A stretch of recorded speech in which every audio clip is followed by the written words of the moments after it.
Hello, what's up? Hello Philippines, hello world. Andito na naman po tayo para mag-react at mag-comment dito sa isang video tungkol naman ito dito sa hinaing ni Marcoleta na hindi na rin natin maintindihan. Ako? Nang hindi na dito pa. Umuulan ah. Baka tayo magkasakit ah. Ano? Anong next move po ni Naviti Sara after dito sa Benglo? Hindi ko po alam kung anong gagawin nila. Pero sa tingin ko dahil may mga legal advisors naman po nila. Pinakamaganda siguro ay petition should be filed in the courts of law. Para po malaman na natin kung tama po itong nangyayari. Sa akin pa Ito, alam naman po natin na si Marcoleta ay isa sa pinaka matinding taga-depensa rin nitong si Sara Duterte. lagi po kasi hindi na po tama. Yung processes and procedures so far taken by the House of Representatives are highly irregular. Regarding motion din gagawin sa Congress?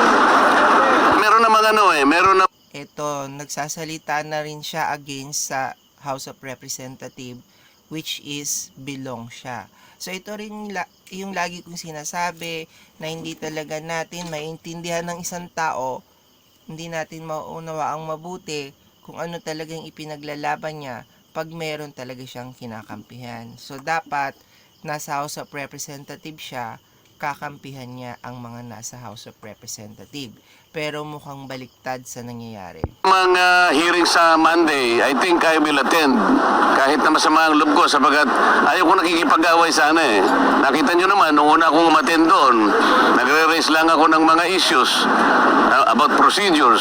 Sabi ng chairman, hindi na raw ako member. As member, hindi na raw ako pwedeng mag-raise ng procedural issues. Saan ka naman nakakitang ganun? I am still, and the last time I checked, I am still an elected member of the House of Representatives.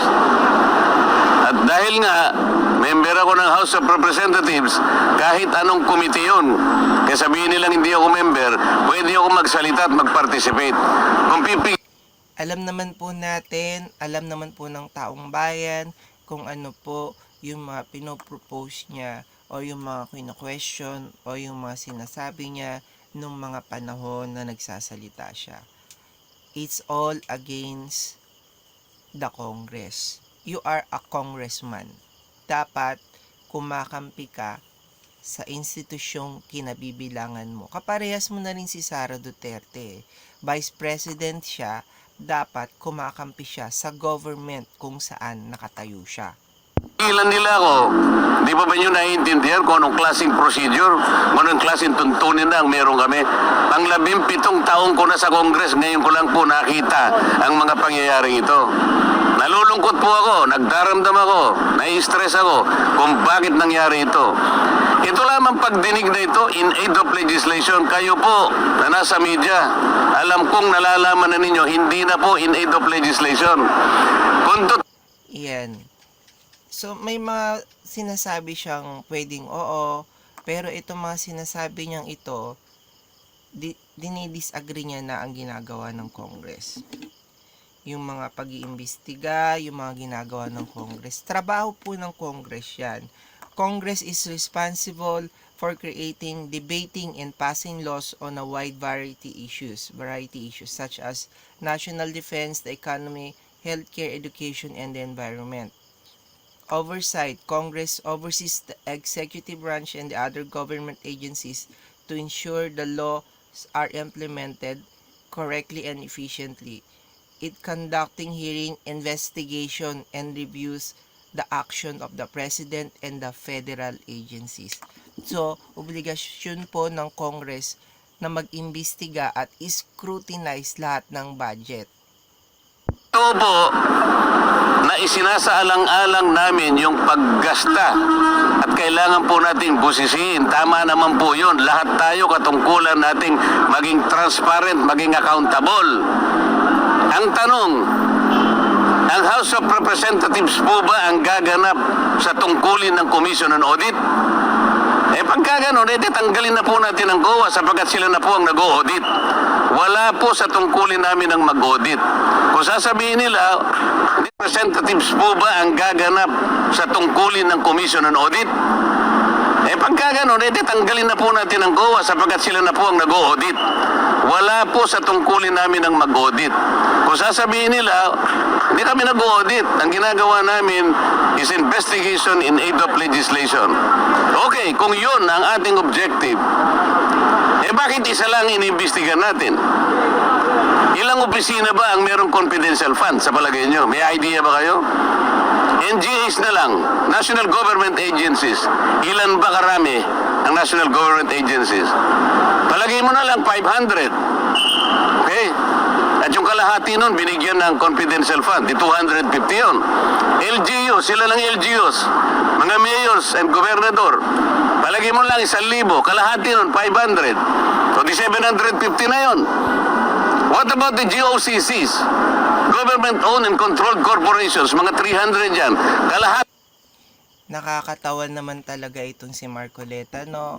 Hindi na natin alam kung ano talagang ipinaglalaban niya. Tinatanong niya bakit Office of the Vice President pa lang ang iniimbestigahan. Sorry po, Mr. Congressman. Office of the Vice President pa lang ang iniimbestigahan.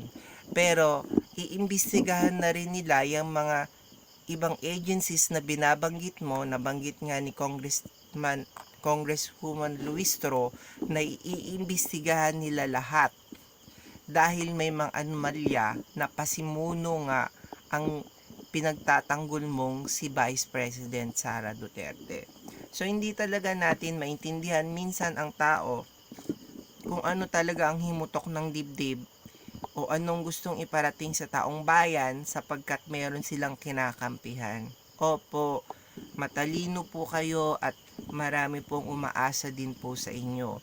Pero sana po kakampi rin tayo sa tama. Alam naman po natin ang nangyayari. Ako, personally, alam ko sa sarili ko at alam mo sa sarili mo kung ano talaga ang nangyayari. Pero dahil may mga utang na loob tayo sa mga tao, hindi natin sila maibagsak. Katulad nga ni Gloria Arroyo, di ba? Tingnan mo anong sinabi niya. Maraming mga ganyan po, pero wag na po tayong gumawa ng palabas dahil yung mga sinasabi nyo po, alam nyo po sa sarili nyo na hindi rin po tama. Sana po kumampi tayo sa tama, ayusin natin ang batas, gamitin natin ang kapangyarihan natin sa tama para maayos po natin ang sirang-sira na.